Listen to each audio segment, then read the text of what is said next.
Hello people, have a seat and watch my new video about the process of painting a peacock in watercolor.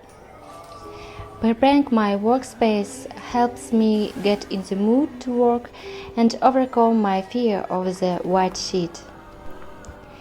I also play my favorite kitten to relax my mind and get into the creative flow.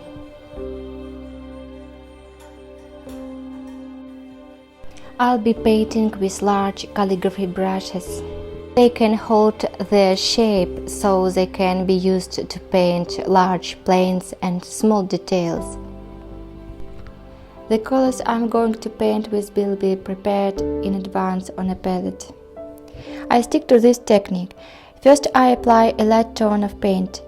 Then, while the layer is still wet, I apply shadows with a half-wet brush.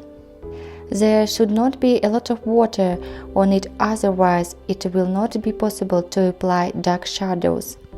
Everything will just spread and mix with a lower layer. You have to work fast and concentrate. Let the watercolor paint itself by adding more water and controlling it by adding less water and more pigment.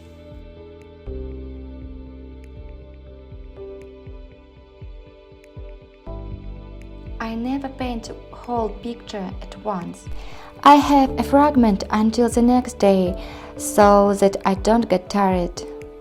The main thing is to join the joints neatly and use the same colors later on.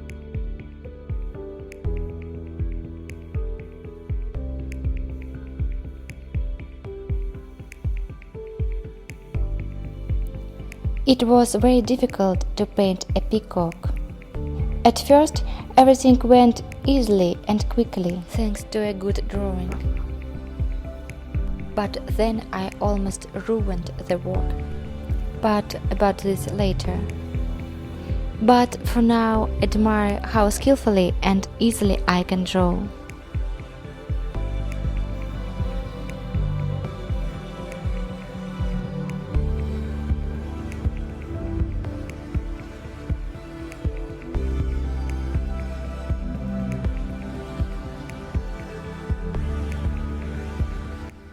I wanted to draw the peacock so that the tail was blued and the emphasis was only the head and neck.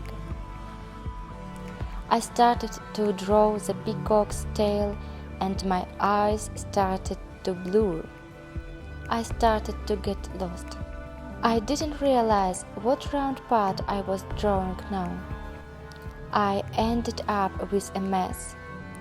But the mess was beautiful and I tried not to get discouraged.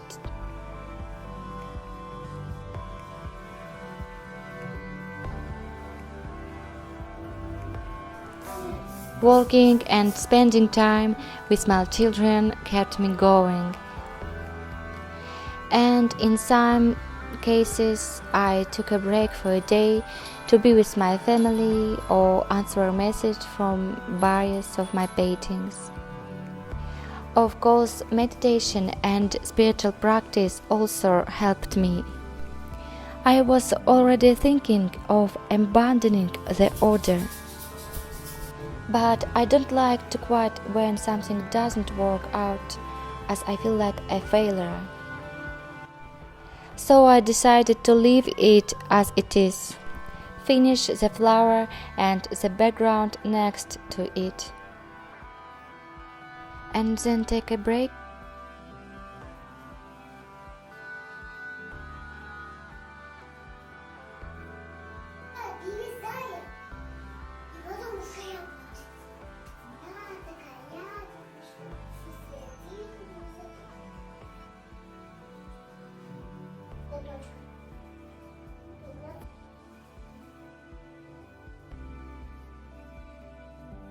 I leave the painting under plastic wrap and under the press.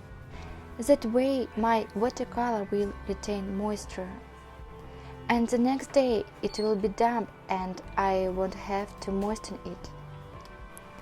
When I felt strong again and decided to finish the painting, I was interrupted by the sound of a butterfly hitting the window and trying to fly away. After saying goodbye to the butterfly, I took white watercolor and drew all the details of the tail. It was not easy. And then I painted over the white dried paint with colored watercolor. I didn't want to use white watercolor, but it wouldn't have worked without it.